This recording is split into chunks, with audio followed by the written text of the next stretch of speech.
Welcome to the Epic Stories, a sleep channel where history drifts through the ages, guiding you into calm, reflective rest. To begin the story of Rome is not to begin with legions or laws, but to begin with geography, with the slow, inevitable shaping of the land itself. A patient stage set for a drama that would consume the world. Close your eyes and feel the stillness of Latium. This is not the jagged, imposing terrain of Greece, nor the boundless plain of the East. Latium is a gentle place, a cradle of soft, volcanic hills rolling down to the coast. It is here that the Tiber River, not massive, but constant and reliable, carved its path. The river was, in its earliest form, an artery of life and a boundary of fear. It was too wide to be crossed easily, yet narrow enough at one specific point, an island, called the Insula Tiberina, to inspire the thought of a permanent bridge, a crossing, a connection. Before the first stone was laid, before the name Roma was ever whispered, the land possessed its strategic genius. 7 distinct, low plateaus rose above the marshy banks: the Palatine, the Capitoline, the Aventine, the Esquiline, the Celian, the Viminal, and the Quirinal. They were not mountains, but comfortable mounds, offering refuge from the river's winter floods and a natural defense against unseen threats. They promised security, proximity to the sea for trade, and access to the rich salt beds nearby. In the deep quiet of the second millennium before our current era, the inhabitants of this region were little more than indistinct peoples, their lives synchronized with the turning of the seasons. They were shepherds and simple farmers, descendants of those who had followed the great migratory paths across the European continent. Their existence was a slow, deliberate cadence of planting grain, herding flocks, and building temporary shelters.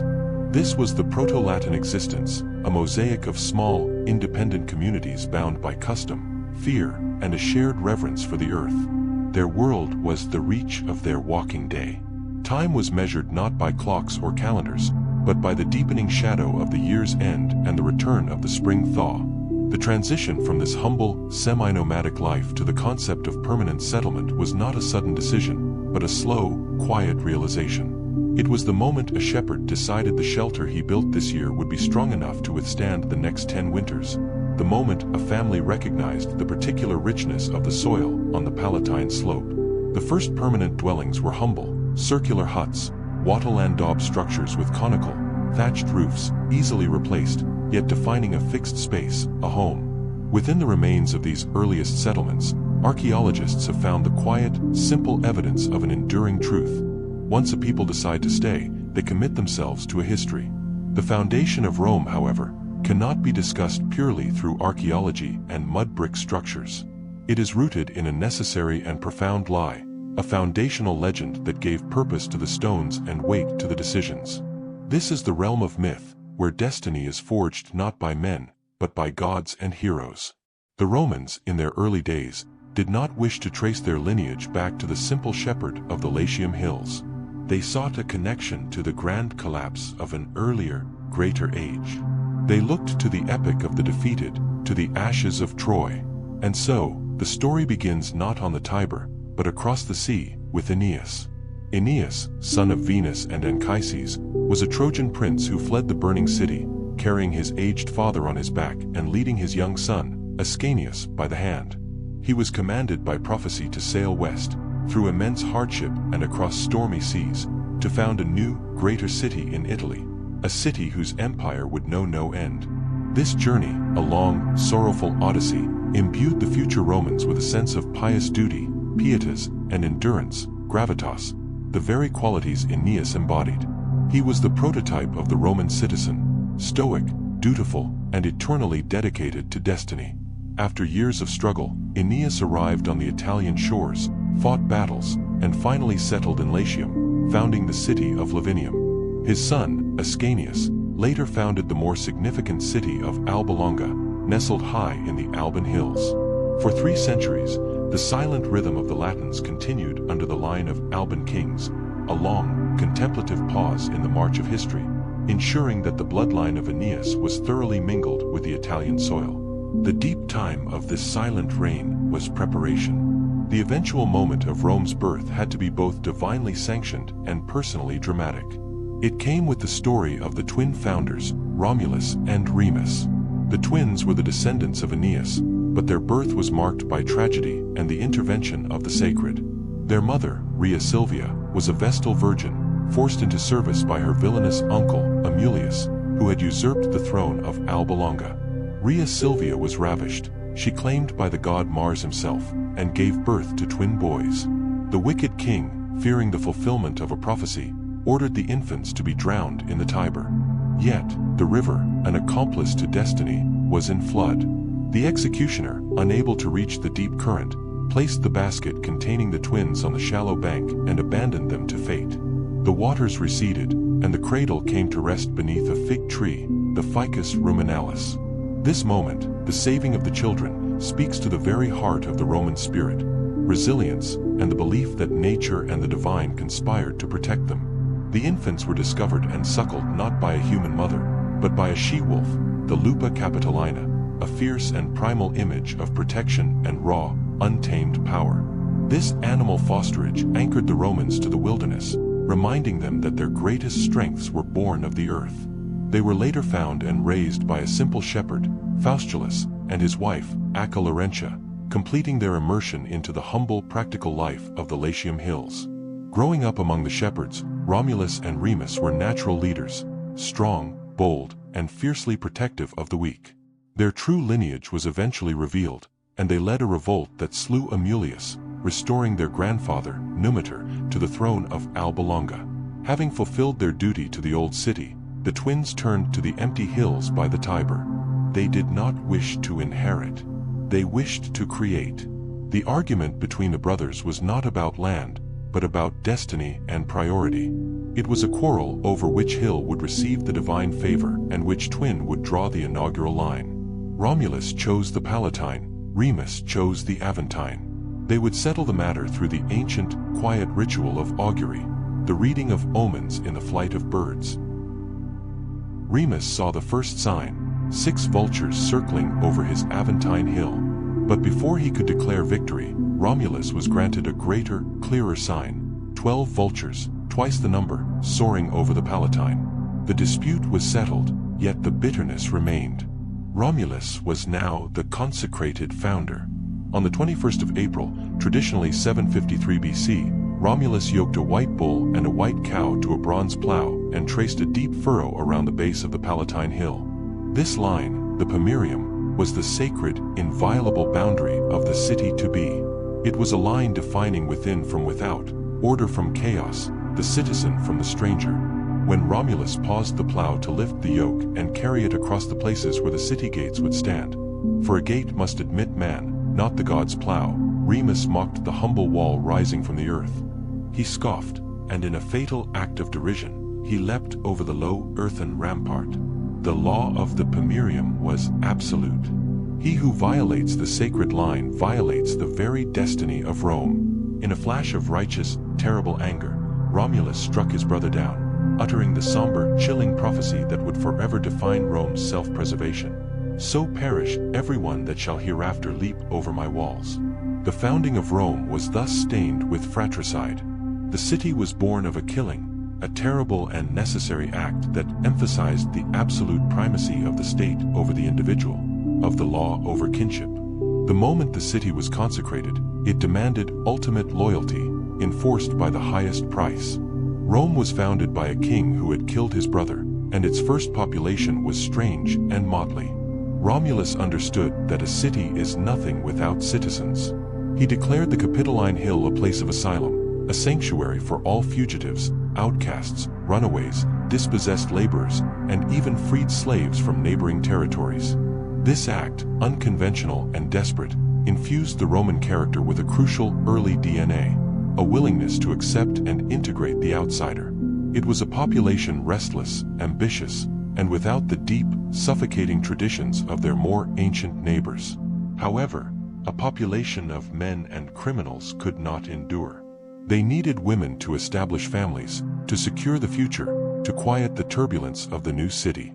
When their appeals to neighboring Latin tribes for intermarriage were scornfully rejected, Romulus resorted to a necessary, audacious act of violence, the rape of the Sabine women. Inviting the Sabines to a grand festival, the Romans seized the young women, carrying them off and immediately entering into legal marriage. This act was not an atrocity in the modern sense, but a symbolic, chaotic birth of the Roman family unit. The inevitable war that followed was stopped not by men, but by the women themselves. They stood between their Sabine fathers and their Roman husbands, weeping and pleading for peace. They were now wives and mothers, and they belonged to Rome. This final, pivotal moment cemented the unique Roman quality of integration. The Sabines and the Romans merged, their leaders shared the kingship for a time, and the resulting population, though born of legend, violence, and compromise, was imbued with the core virtues that would sustain the Republic and the Empire. Discipline, resilience, a willingness to absorb the outside world, and an absolute dedication to the laws of the city. The first settlements, the simple circular huts, began to multiply across the Palatine, linked by footpaths that would one day become roads.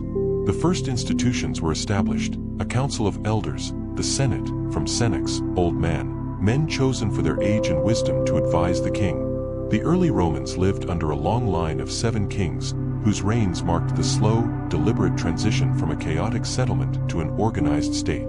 The dawn was not a fiery explosion, but a quiet, patient, destined sunrise over the 7 low hills. The foundations of Rome, heavy with destiny and blood, were now set, ready for the ages to build upon them. The moment of foundation, marked by Romulus's furrow, transitioned slowly into the age of the city builders. The true strength of Rome did not lie in its mythic origins, but in the gritty, deliberate decision to engineer destiny. The first profound shift was the slow, inevitable transformation of those 7 isolated huts upon the hills into a single, unified urban space. Initially, each hill settlement, Palatine, Esquiline, Quirinal, functioned almost independently, like small villages nestled near one another. The spaces between them were low, marshy, and unusable, prone to fever and flood. The heart of the eventual city, the low-lying basin between the Palatine and the Capitoline, was a bog, a breeding ground for disease. The emergence of the true city required a collective administrative will and an engineering project of astonishing ambition for the era. The goal was to reclaim the mud, drain the swamps, and build a center where all citizens, regardless of their hill, could gather. This task fell upon the later kings, particularly the Etruscan-influenced rulers, who possessed a sophisticated understanding of hydraulics and masonry. They initiated the construction of the Cloaca Maxima, the greatest sewer. Imagine the scene: thousands of laborers, working slowly, steadily, digging deep channels, lining them with immense, precisely cut stones, and vaulting them over with arched ceilings. This was not merely a ditch, it was the birth of monumental engineering, a permanent, subterranean structure that tamed the natural chaos of the Tiber floods and drained the Central Valley. By making the land dry, they made it public. Where the swamp had been, the Roman Forum began to take shape. This was the city's nervous system, a paved, level space where the Senate would meet, justice would be administered, and commerce would flow. The very act of paving the Forum was an administrative statement. Rules would now govern a shared space. Simultaneously, the city walls, the Servian Wall, began to enclose the entire settlement, creating a solid, physical definition of the Pomerium that Romulus had first traced. The city was no longer a collection of tribes, it was an indivisible organism, a single legal and physical entity, requiring constant maintenance and meticulous administration. The necessity of administration quickly crystallized the social structure. As the population grew, the subtle distinctions of origin hardened into rigid, inherited classes. Rome's society was built on a legal hierarchy that valued birthright and utility, forming the 2 great divisions that would define the Republic for centuries: the patricians and the plebeians. The patricians, patres or fathers, traced their lineage back to the original 100 families. The senators, or patres, appointed by Romulus. They were the aristocracy, holding the exclusive right to political and religious office. They owned the majority of the prime land, controlled the state's sacred rituals, and maintained the deep, silent traditions. Their power was inherited, their identity immutable, and their existence defined by the preservation of dignitas, reputation, and honor. The plebeians, or common people, comprised the vast majority of the population. Farmers, merchants, artisans, and small landowners. They were free citizens, they could vote in assemblies, and they were the backbone of the military. Yet, crucially, they were locked out of the highest magistracies and the priesthoods. Their struggle for rights, the conflict of the orders, would become the quiet, driving engine of political development for the next 2 centuries. Between these two large classes existed a network of personal, mutual dependency known as patronage. The patron, patronus, almost always a patrician, would offer legal protection, financial support, and general assistance. In return, the client, cliens, usually a plebeian, owed his patron reverence, political loyalty, voting as directed, and personal service. This was more than just a social arrangement, it was a fundamental administrative mechanism. Every morning, the client would perform the salutatio, a ritual visit to the patron's house, to offer his respects and receive instructions. This vast, interwoven web of mutual obligation acted as a parallel structure to the formal laws, ensuring social cohesion and a constant, predictable flow of power. It was a meticulous system of personal contracts, where loyalty was a currency more valuable than silver. As the city solidified, the need for a universally understood and unchanging set of rules became paramount. The early patrician government operated under laws that were often unwritten, passed down orally, and administered by priests and magistrates from the aristocratic class. This system allowed for arbitrary, often biased rulings, a constant source of simmering resentment among the plebeians, who felt justice was dispensed by whim, not by principle. The demand for codified law was, therefore, the greatest revolutionary act of early Rome. It was the demand that the law be visible, permanent, and accessible to all. This necessity gave rise to the enduring importance of Latin as the language of the state. Latin was a practical, straightforward language, its structure reflecting the Roman mind, precise, logical, and focused on action and definition.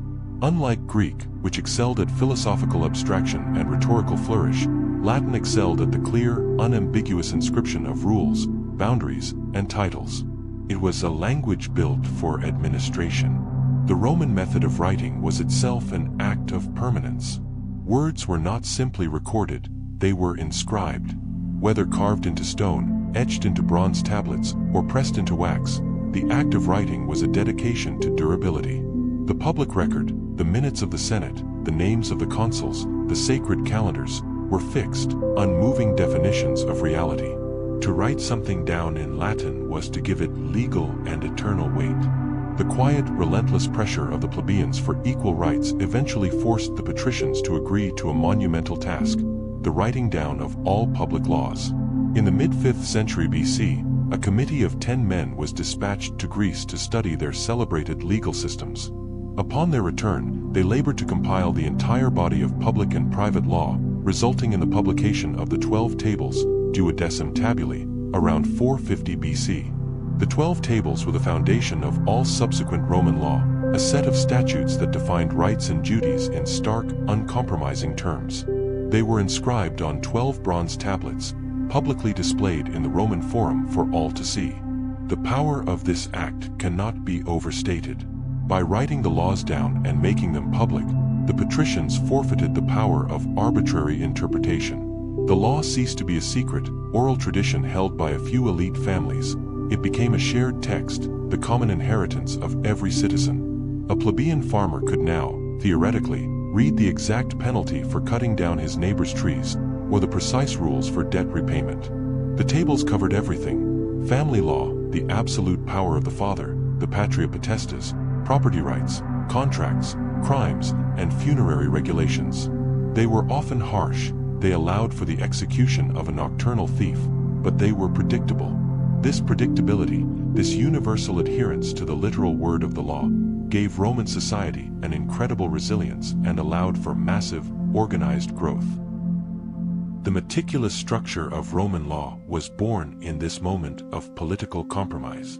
The state was now defined not by the whims of a king, but by the immovable, inscribed word. Even children were required to memorize the laws.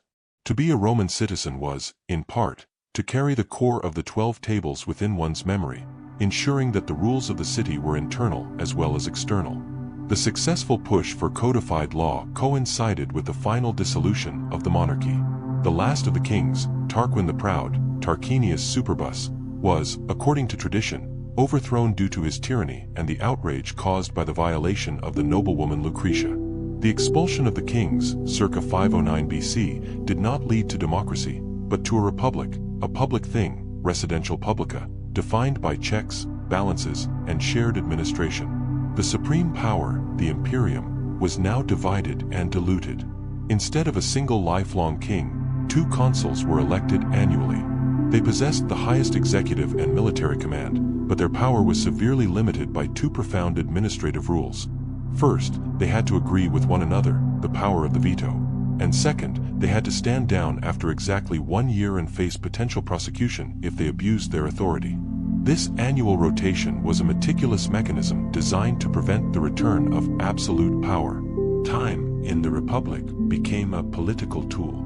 The administrative calendar, counting the years by the names of the 2 serving consuls, reinforced the principle that power was temporary and accountability was eternal.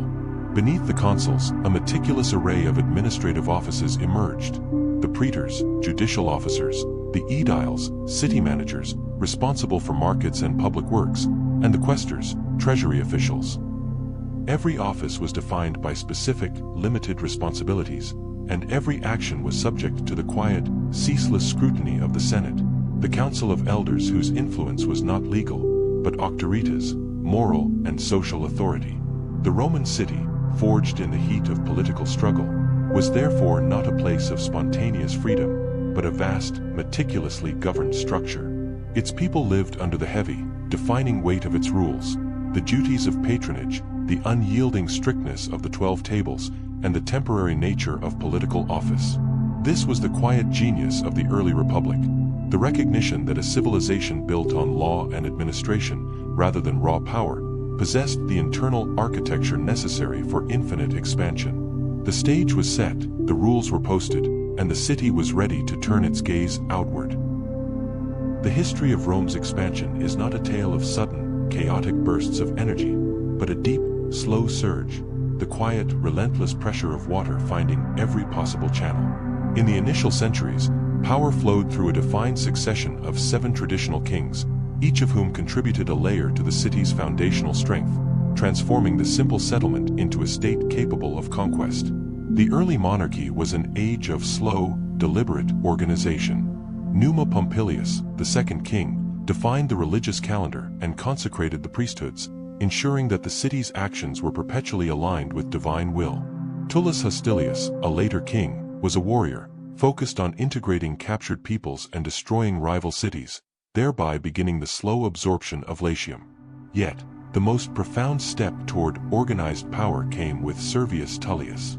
He was credited with establishing the census, a methodical registration of all citizens and their property. This was not merely a list, it was the mechanism that defined the individual's relationship to the state. By meticulously assessing wealth, the census immediately classified the entire citizenry into groups, or classes, according to their ability to contribute to the military. This system tied economic standing directly to military service and political voice, creating a powerful, pragmatic fusion of the wallet and the sword. This organization, often overlooked in the grand tales of heroism, was the quiet bureaucratic foundation of Rome's epic power. It ensured that the wealthiest citizens bore the greatest burden of equipping and funding the army, while simultaneously guaranteeing them the largest political influence in the voting assemblies, which were weighted by these same classes.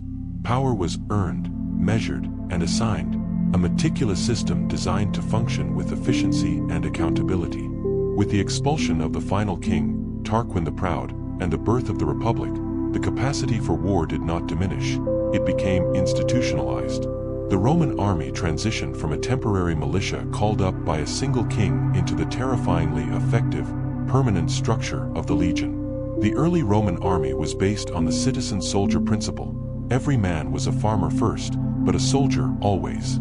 The call to arms was a fundamental duty, not a temporary enlistment. When the consuls raised their banners, men left their fields, armed themselves, and marched. The army was deployed in the rigid block formation of the Greek phalanx initially, a dense mass of men armed with long spears. However, the rugged, broken terrain of central Italy soon demanded a change. The phalanx, unstoppable on a flat plain, became inflexible and vulnerable in the hills and valleys of Latium. Slowly, empirically, and through the hard lessons of defeat, the Romans adapted. They abandoned the phalanx for the maniple system. The maniple, a flexible unit of 120 men, was the genius of early Roman military thought. It was a checkerboard formation, smaller units separated by gaps. If the first line tired or faltered, it could retreat into the gaps, allowing the second line to move forward, fresh and ready. This system allowed the entire army to flow like water around obstacles, absorbing shock and maintaining constant, disciplined pressure.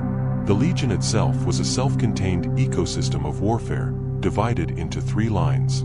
Hastati, the youngest, the eager, and the men of the first assault. Principes, the main line, composed of older, more experienced fighters. Triarii, the veterans, the third line, who knelt and rested until the final, desperate moment of the battle. The phrase, "It has come down to the Triarii," became the enduring Roman idiom for a crisis of ultimate peril. At the heart of this machine was the centurion. He was not an officer of noble birth, but the non-commissioned leader, the man promoted from the ranks based purely on his courage, discipline, and absolute mastery of combat. He was the heavy, practical gravity that held the legion together, the embodiment of unwavering focus. It was this institutional, meticulous deployment of power, not just courage, that set the Roman army apart. The initial focus of this disciplined military machine was the immediate neighborhood, the slow, grinding subjugation of the surrounding tribes. The goal was simple: secure the food supply, ensure the security of the city, and control the trade routes down to the sea. The first long chapter of military history was the constant, low-level conflict against the Volsci and the Equi. These were wars fought over pastureland, over hill forts, and over the seasonal control of grain. Rome did not seek to annihilate, but to absorb. The pattern was repetitive and absolute. Defeat the neighboring city-state, dismantle its defenses, and then, crucially, integrate its people. Roman expansion was unique because it offered its enemies a choice between death and citizenship. After a defeat, a captured city would often be granted Latin rights or even full Roman citizenship, civitas sine suffragio, citizenship without the right to vote, a step toward full inclusion. This policy was the strategic masterstroke of the early republic. It meant that conquered territories did not remain bitter, hostile colonies, but slowly became vested partners in the Roman enterprise. Every victory created new taxpayers, new roads, and, most importantly, new soldiers for the inexhaustible legions. In the north, the powerful, highly civilized Etruscans were the primary obstacle. The slow, decade-long siege of their great city, c. 396 BC, marked a transition. By finally conquering and destroying this rival power, Rome secured the Tiber's north bank and demonstrated an iron discipline, the willingness to commit vast resources over many years for a single, strategic objective. But history demands a reckoning, and the rising Roman power suffered a profound, terrifying humiliation that redefined its self-perception. In 390 BC, a massive migration of Gallic tribes, powerful, wild, and unpredictable Celts from the north, swept down into Italy. They were ferocious warriors, relying on sheer psychological terror and raw strength, a complete antithesis to the Roman reliance on formation and drill. The Roman army that met them at the Battle of the Allia was shattered. The defeat was so total, the rout so complete, that the few survivors fled back to Rome in panic. The Gauls descended upon the city, finding the walls largely undefended. For the first time, Rome was sacked. The Senate and magistrates retreated to the fortified Capitoline Hill, while the rest of the city burned. This moment of burning chaos was etched into the Roman soul. The legend of the sacred geese of Juno, who honked a warning and saved the last defenders from a surprise night attack, is a small flicker of heroism against the backdrop of total disaster. The Romans eventually ransomed their city with a massive payment of gold. When the defeated Romans complained that the Gauls were using false weights, the Gallic chieftain, Brennus, threw his sword onto the scale with a chilling pronouncement, "Vi victis," woe to the conquered. This catastrophe was a quiet, deep historical trauma. It did not destroy Rome, it hardened it. It created a deep, permanent fear of the northern barbarian, but more importantly, it solidified an unyielding resolve: never again. From that day forward, defense was not a passive concept. It was an active, perpetual policy of offensive war. Rome was determined to be the hammer, never the anvil. The subsequent era was defined by the long, grinding conflicts known as the Samnite Wars, 343 to 290 BC. The Samnites were hardy mountain people dwelling in the rugged Apennine highlands, a formidable enemy far more organized than the earlier Latin tribes. These wars were a prolonged education in difficult, close-quarters combat. They forced the Roman legions to become masters of logistics, moving vast bodies of men through hostile, vertical terrain. The low point came at the Caudine Forks, 321 BC, where an entire Roman army was trapped in a narrow pass and forced to submit to the ultimate humiliation, passing under the yoke, a symbol of utter subjugation. Yet, true to form, Rome responded not with despair, but with relentless, institutional tenacity. They refused to accept the unfavorable peace treaty, rebuilt their armies, and returned to the fight with greater discipline. They built roads, the Via Appia being the first great example, not just for commerce, but for the rapid deployment of their legions. The end of the Samnite Wars saw Rome definitively victorious. They did not just win battles, they dismantled the Samnite political and military structure and integrated their territory through a network of strategically placed colonies, permanent settlements of Roman citizens planted deep in conquered lands. These colonies were islands of Roman culture, language, and law, radiating stability and ensuring that the conquered land remained perpetually bound to the city on the Tiber. By the early 3rd century BC, Rome had mastered the entirety of the Italian peninsula. The wars against Pyrrhus of Epirus, though famous for the costly Pyrrhic victories they inflicted on the Romans, ultimately failed to dislodge the heavy, patient Roman grip. Rome lost battles but never the war, demonstrating a deep capacity for strategic endurance. The age of early conquest was complete. The city had developed the ultimate machine for expansion, an army disciplined by the census, organized by the maniple, and sustained by a brilliant political policy of integration. The scale of early power was achieved not through singular genius, but through the enduring methodical application of law to the art of war. The small, localized city-state was now a peninsular hegemon, poised on the edge of the sea, ready to confront the world. To understand the longevity of the civilization, one must look not at what they conquered, but at what they believed, and how they lived the hours between the military campaigns and the market's din. The spiritual life of the Roman was not a search for ecstatic revelation or a mystical union with the divine. It was, rather, a contractual arrangement, a precise and highly practical negotiation with the unseen forces that governed their world. Religion, for the Roman, was religio, a binding obligation, a careful observance of ritual to maintain a correct relationship with the gods. This relationship was centered on the concept of pax deorum, the peace of the gods.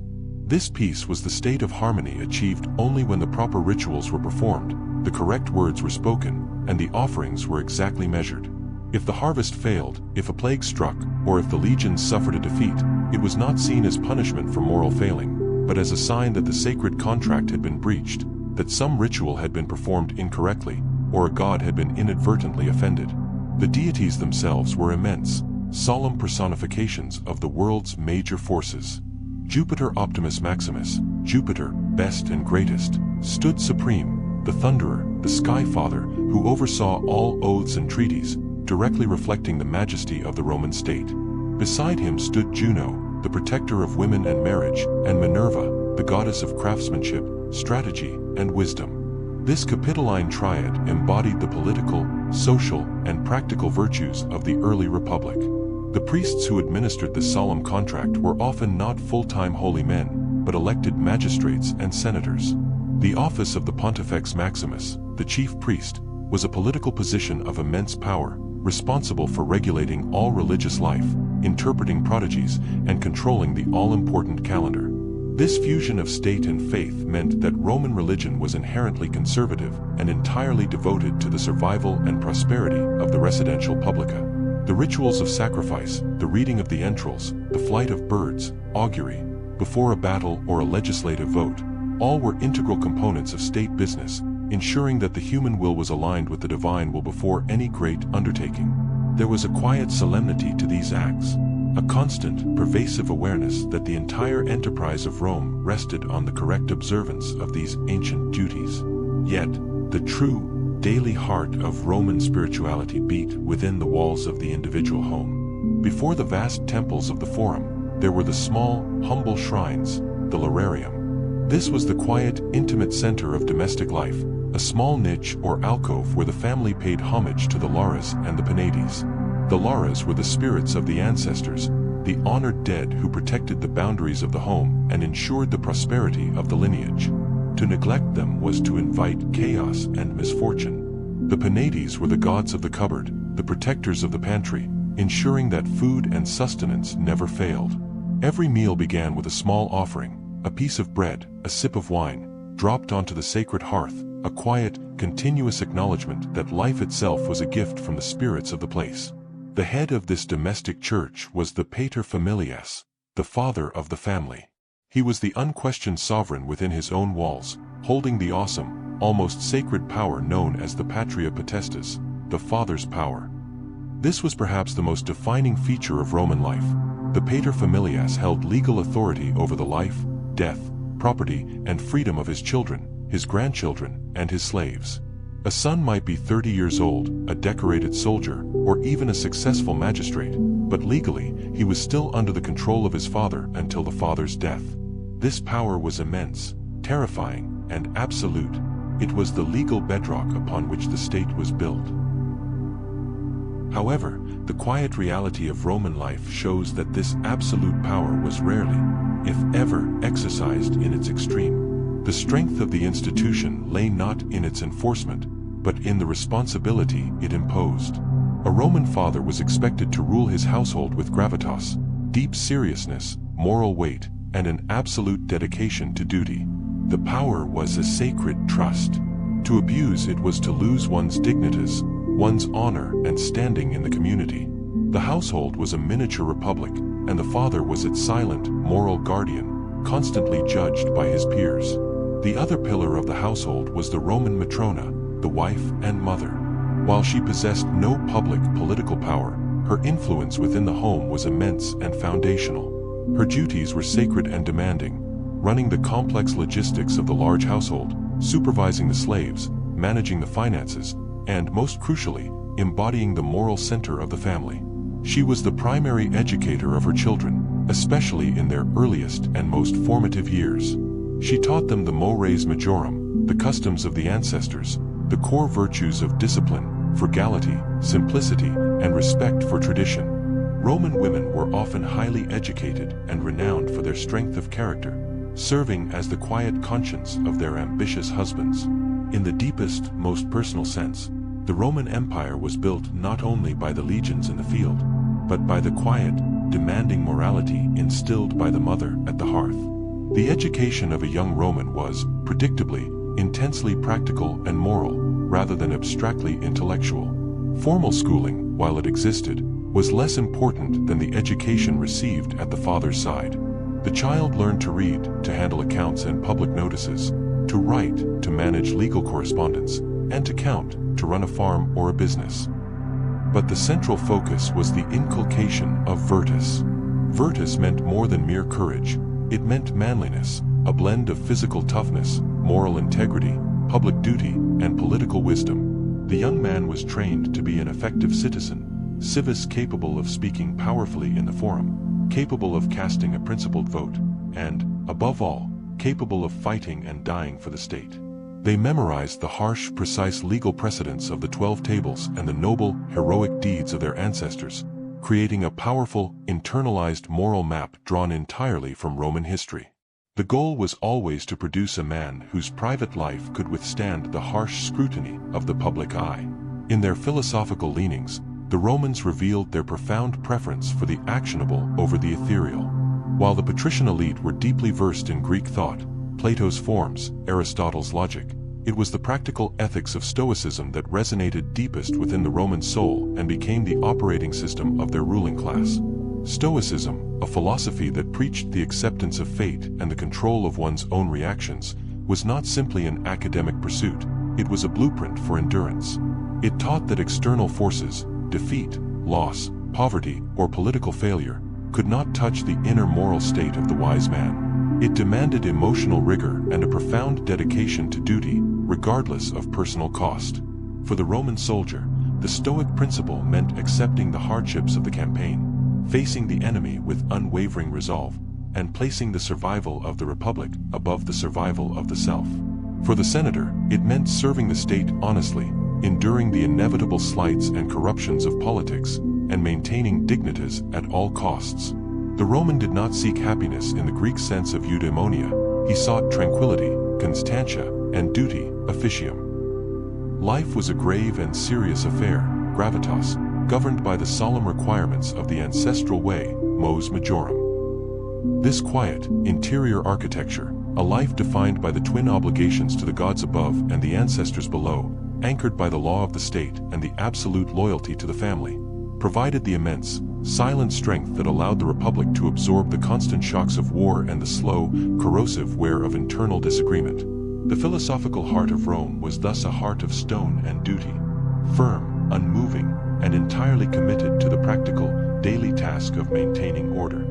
It was a civilization that valued the act of being honorable far more than the feeling of being good, ensuring that the private lives of its citizens became the quiet, unbreakable foundation of its colossal, public ambition. There arrives a moment in the life of every great civilization when ambition aligns perfectly with capability. For Rome, this was the golden zenith, the age when the sprawling, hard-won territory of the Republic matured into the stable, wealthy, and universally recognized dominion of the empire. This period was not defined by the speed of conquest, but by the slow, inexorable weight of monumental construction, signifying a prosperity so vast it felt permanent. The defining achievement of this era was the mastery of distance. If the army was the sword of Rome, the road was its circulatory system. They were built not for pleasure, but as instruments of governance, logistics, and power projection. They were the physical manifestation of the phrase, "All roads lead to Rome." The construction of a Roman road was an act of profound engineering and patience. It began with the surveyors, agrimensors, who used simple instruments like the groma to lay down a course that was deliberately straight, ignoring natural obstacles whenever possible. The principle was directness, prioritizing the fastest path for the legion and the imperial courier. The roadbed itself was a multi-layered masterpiece of durability. The statumen, a foundation of large, rough stones, deep-set and heavy, designed for drainage and stability. The rudis, a layer of concrete rubble, crushed pottery, and lime cement, forming a hard, binding core. The nucleus, a fine-grained concrete layer, perfectly leveled. The summa crusta, the final, crowning surface. These were often large, tightly interlocking polygonal stone slabs, perfectly fitted together, creating a surface that was, in many places, still viable 2 millennia later. Every 5 to 7 miles, a milestone, miliarium, was erected, a simple column of stone inscribed with the distance to the next town and, crucially, the name of the emperor who paid for its repair. These markers were a constant, quiet administrative reassurance. You were always on the grid, always counted, and always moving toward the center. The Roman road network, stretching over 50,000 miles across 3 continents, ensured that a government decree, a legionary cohort, or a shipment of silver could move with astonishing efficiency, binding the vast empire into a single, cohesive marketplace. Complementary to the mastery of travel was the mastery of water. The greatest testament to Rome's sustained prosperity and its commitment to public health was the aqueduct. These structures, often wrongly seen as simple bridges, were in fact complex systems of gravity-fed, highly accurate water flow management. The engineer's challenge was to maintain a precise, gentle gradient, a continuous, shallow slope that allowed water to flow slowly over dozens of miles without losing elevation too quickly or flowing so fast it eroded the channels. The average gradient was often just 1 foot of drop for every 3,000 feet of run. This required an almost impossible level of surveying precision across uneven, mountainous terrain. When the aqueduct crossed a valley, the Romans did not simply let the channel dip. They constructed the immense, multi-tiered stone arches that have become the iconic symbol of their power. These were not built for aesthetic grandeur, but to maintain that fragile, essential gradient. The arches were the product of the Roman arch and the development of concrete, opus cementitium. The invention of concrete, a mix of volcanic ash, pozzolana, lime, and aggregates, was perhaps the greatest quiet revolution in architectural history. Unlike Greek marble and stone, which relied on stacking, Roman concrete could be poured, shaped, and set into immense, self-supporting forms. This material allowed them to construct structures of unparalleled size, speed, and durability. The aqueducts, with their massive stone piers and vaulted concrete channels, brought hundreds of millions of gallons of pristine spring water daily into the cities, supporting not only drinking and hygiene, but the elaborate public baths. The baths were more than just cleaning facilities. They were the social and intellectual heart of the city. Libraries, gymnasiums, and meeting spaces, all powered by the constant, fresh flow of water. This sustained prosperity, this ability to tame the landscape and deliver resources where they were needed, spoke of an administrative stability that felt eternal. The pinnacle of this architectural genius found expression in the colossal monumental architecture of the capital itself. Buildings like the Colosseum, Flavian Amphitheater, and the Pantheon were testaments to both engineering prowess and social cohesion. The Colosseum, capable of holding 50,000 spectators, demonstrated the logistical genius required to move massive crowds and stage elaborate spectacles. But the Pantheon, built almost entirely of concrete and brick, stands as the single most profound surviving statement of Roman engineering aspiration. Its vast, unsupported dome remains an architectural miracle. The engineers understood that as the dome rose, the concrete mixture needed to become progressively lighter to reduce stress. At the base, they used heavy stone and basalt aggregate. As the structure curved upward toward the great oculus, the central eye open to the sky, they transitioned to lighter materials, eventually using pumice and empty ceramic jars. The coffers, the recessed panels carved into the interior of the dome, were not simply decorative, they were structural, designed to further reduce the immense weight. This careful, calculated reduction of mass was the silent language of Roman architecture. Nothing was done for mere show.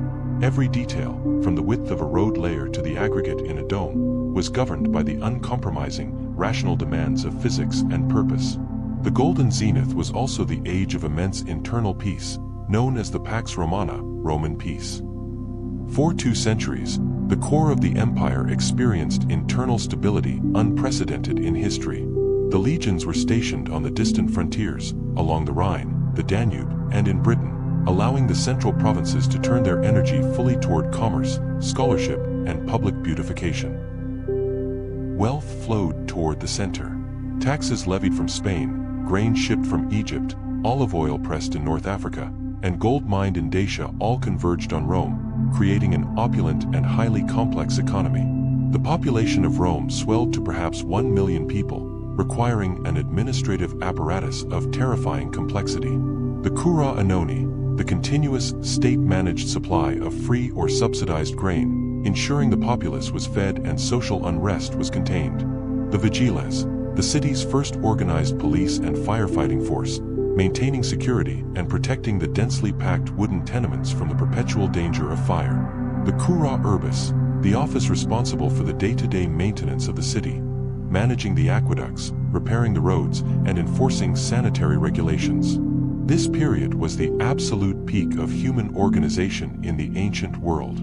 It was a civilization so secure in its power that its monuments were built to last forever. Its infrastructure was designed for ceaseless operation, and its core belief was simple, that the Roman way of life was the only truly civilized way of life, and that the duty of the empire was merely to maintain and extend this state of sustained, engineered prosperity across the known world.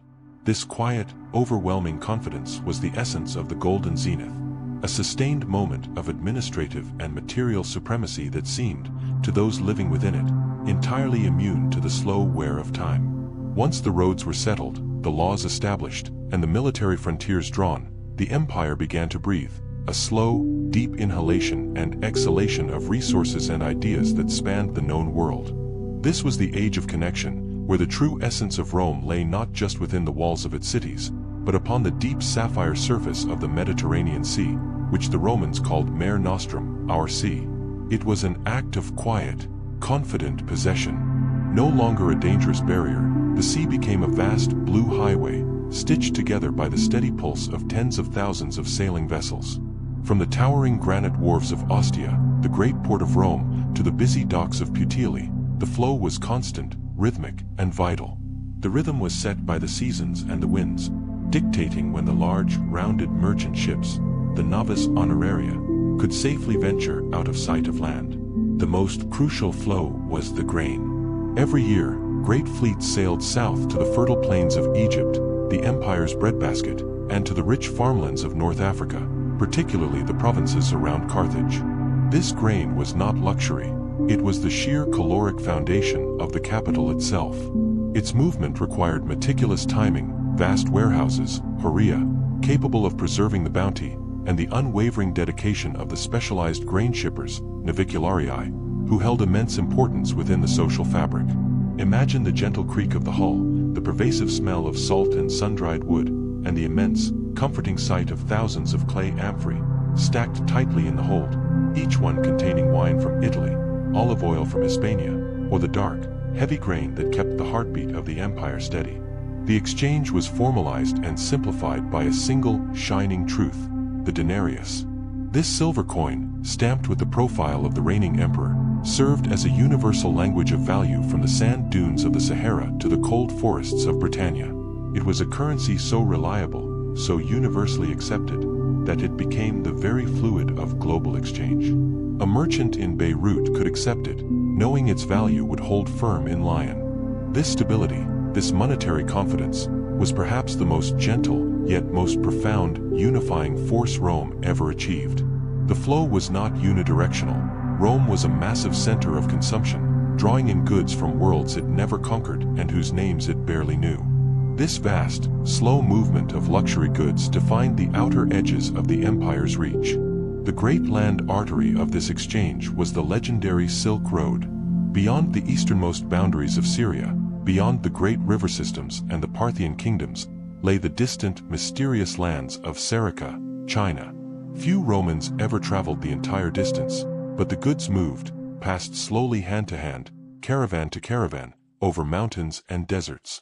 The most famous import was silk, light, shimmering, and intensely coveted by the wealthy women of Rome. Its arrival sparked periodic moral panic among conservative senators, who railed against the extravagance and the outflow of Roman silver. Yet, the flow persisted.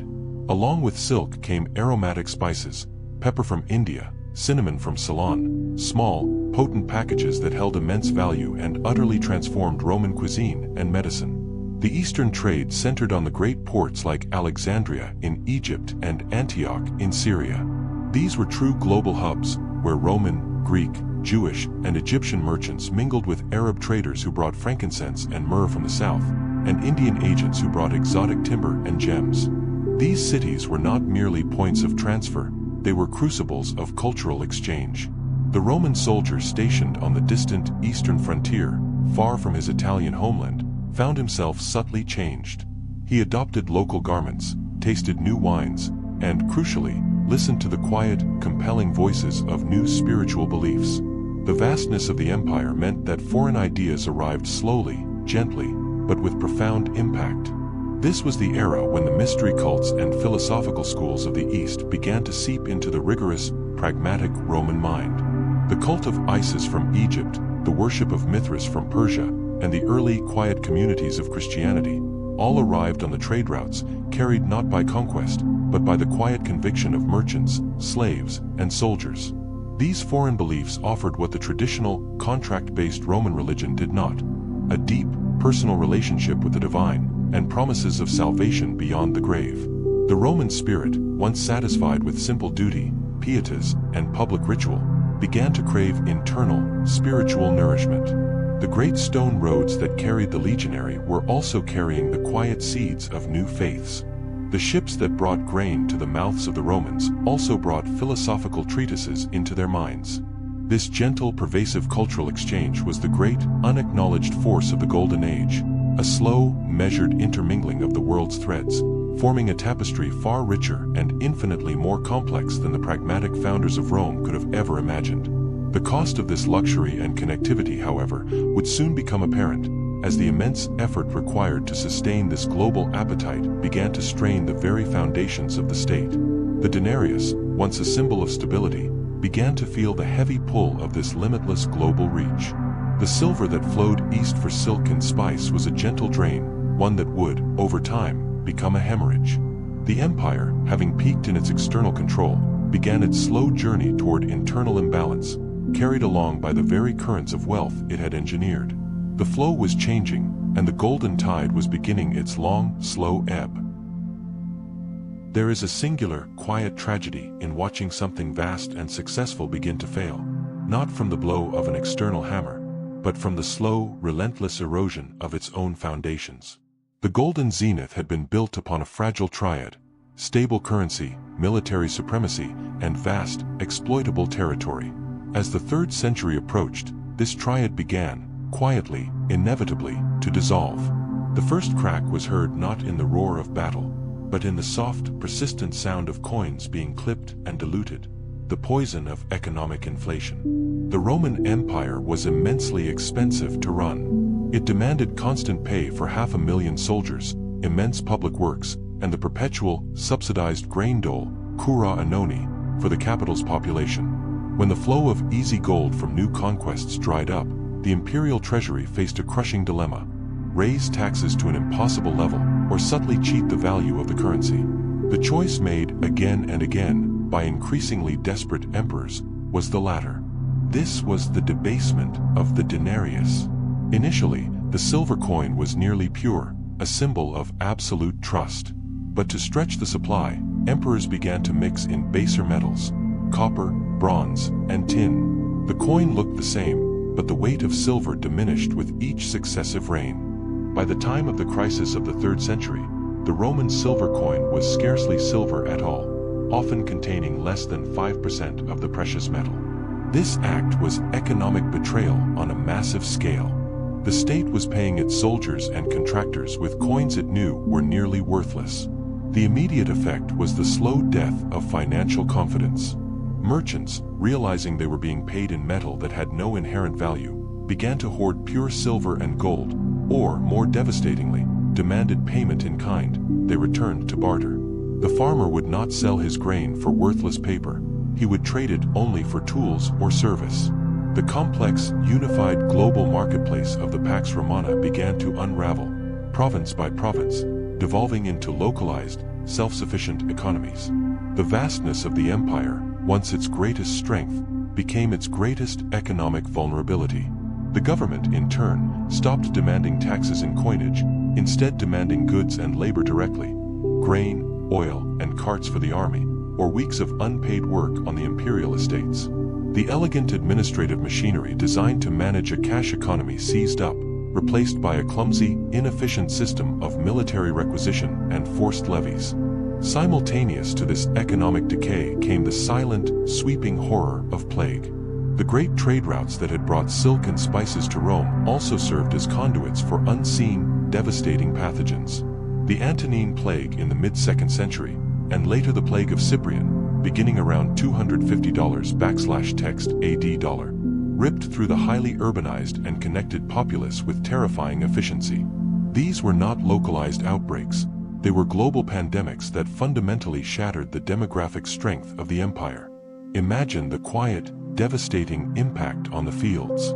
Farm workers died, leaving crops to rot and harvests to fail. The carefully managed grain supply was disrupted, not by war, but by empty hands. More cruelly, the most connected and integrated populations, the legions and the urban centers, were hit hardest. The army hemorrhaged men. A legion that required 30,000 men to garrison a frontier might suddenly be reduced by a third or a half. This demographic collapse meant that the military frontiers became porous, not because the enemy was stronger, but because the Roman defense was simply hollowed out. The resulting fear was spiritual as well as physical. The plague did not discriminate between the pious and the criminal, shaking the very bedrock of Roman faith. The citizens, whose traditional belief system was a contract, do your duty, and the gods will protect you, saw the gods fail to uphold their end. The social contract of pietas broke down, creating a spiritual vacuum that the emerging, confident faith of Christianity, with its promises of transcendent comfort and salvation beyond this broken world, began to fill. The hemorrhaging of manpower and the debasement of the coin created the perfect storm for the political catastrophe known as the crisis of the 3rd century. $235, 284 \text AD dollar. With the frontiers weak and the treasury bare, the Roman army, the very force designed to ensure stability, became the engine of chaos. The soldiers, often recruited locally and more loyal to their commanding general than to the distant emperor in Rome, knew that the imperial power rested entirely in their hands. The result was a half-century of continuous, internal civil war. Emperor succeeded emperor with dizzying speed. Some reigns lasted only weeks. Of the nearly 30 men who claimed the purple during this crisis, almost all died violently, assassinated by their own soldiers or defeated by a rival general. These were the barracks emperors, rulers crowned on a battlefield and often unmade in a tent shortly thereafter. During this period of profound political instability, the empire fractured. At one point, the territory was split into 3 pieces. The Roman core, the beleaguered central government clinging to Italy and North Africa. The Gallic Empire, an independent entity encompassing Gaul, Britain, and Hispania, ruled by strong local generals who simply stopped answering to Rome. The Palmyrene Empire, an eastern breakaway state centered on Syria, led by the formidable Queen Zenobia, who challenged Roman authority over Egypt and Anatolia.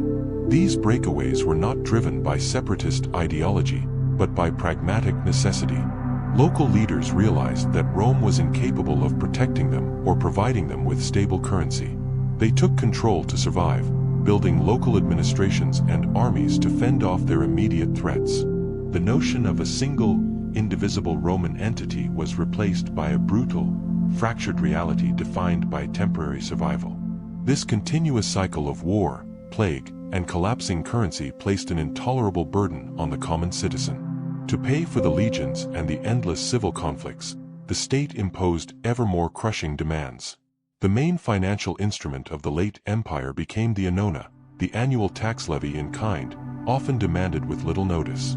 Farmers were required to deliver grain, oil, bacon, and fodder directly to the army, often traveling immense distances at their own expense. This system was arbitrary, corrupt, and ultimately crippling.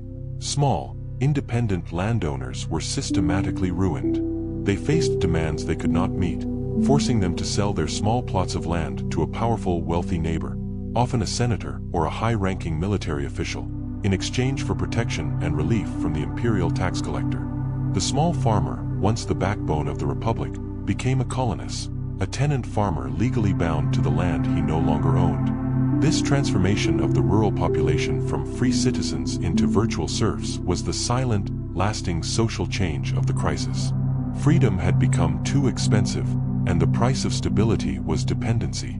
The ideal of the self-sufficient citizen soldier, held since the dawn of the Republic, vanished entirely. The final, poignant indicator of this psychological shift was architectural, the building of walls. During the Golden Zenith, Rome built roads that reached out to the edge of the known world. In the time of crisis, the emperors began to build inward. Emperor Aurelian, who managed to temporarily reunify the fractured empire in the late 3rd century, recognized that the capital city itself was now vulnerable, a notion unthinkable during the Pax Romana. In response, he ordered the construction of the massive Aurelian Wall around Rome, a 19-kilometer circuit of towering brick, completed in $275 AD dollar. This wall was a declaration of fear. It symbolized a profound, resigned psychological retreat. Rome was no longer concerned with projecting power outward. It was desperately attempting to secure itself from the chaos it had inadvertently created, whether from external barbarians breaching the weakened frontiers or from the internal violence of rival Roman legions. The once unshakable confidence was gone, replaced by a deep-seated suspicion and the realization that the system was, finally, finite. The internal crises had irrevocably shifted the purpose of Roman life from expansion and dominion to mere survival and defense. The next generation would inherit an empire that, though still vast, had learned the bitter lesson of its own fragility. The stage was set for the desperate, radical transformations necessary for continued existence.